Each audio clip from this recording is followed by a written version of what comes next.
Саламатсыздар, урматтуу мекендештер. Мен бул жанакы жогорку кеңештеги талкууга көңүл бурайын деп калдым эле. Ичим аябай момундай каным чуркап башыма чейин жетип кетти. Бул депутат Гүлшат деген айым дегенден да коркуп атам ошо катындан. Ачык эле айтайынчы, катын деп. Бул кыргыз элинин душманы болуп атпайбы? Ушу же кыргызча билбесе, кантип алган, кайсы партия алган буну?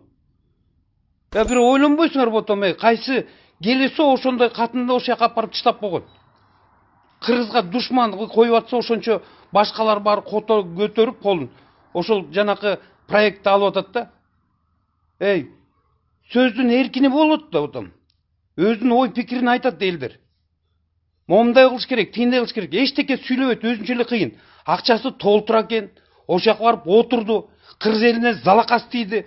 Эгер кыргызча билбесе, кыргыздын тарыхын билбесе, санжырасын, салтын, наркын, насилин, үрп адатын билбеген катындарды эмне кыласыздар ошол жака апарып? Бул жүрөк ооруп атат момундай катындарды көргөн сайын. Же кыргызча сүйлөбөй, эки сөздү кошпогондорду эмне үчүн алды? Кайсы партия алды ошону? Уялбай, тыйынына асылып, ошонун тыйынын алды дагы анан парт билет берип койду тияка. Ме кой, отур аны сүйлөй бер деп койду. Кичине уялсаңар болот. Кыргыздын өзүнүн ички жан дүйнөсүнө демократия бар.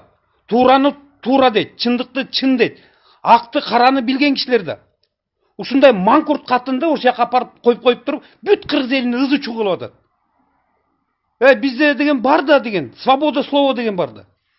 Ошол аял менен жолуп айтыш керек экен, кыргызча жооп берчи. Билбесең эмне кылып жүрөсүң Кыргызстанда? Эмне кылып жүрөсүң Кыргызчаны? Ошо Гүлшат деген аял мага чыксынчы ботом.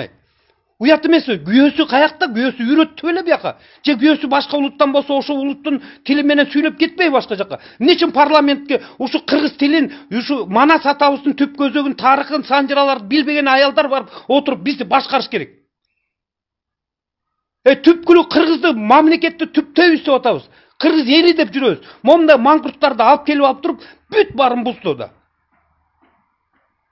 Карачы, парламентте 5-6 эле киши элдин камын коргоп ошол жерде жанталашып атат. Калганы отурат, дудуктай болуп отурат да, колдорун көтөрүп коюп ошону алыш керек деп. Бул уят нерсе деп отом. Жана Гүлшат деген аял каяктан келген көрбөптүрбүз деп отом.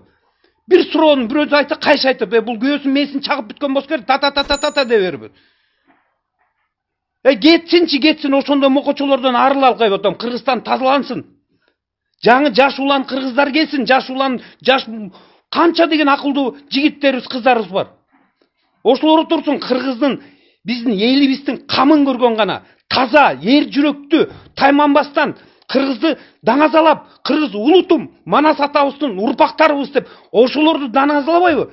Каяктагы мокочолордун баары үйүлүп алган дагы ошол жерде жүрөт дагы эле, кыргызга залака тийгизип. Кыргыз элим айткылачы ошону, кетсин, көчүп кетсин, каяка көчсө ошол жака көчсүн.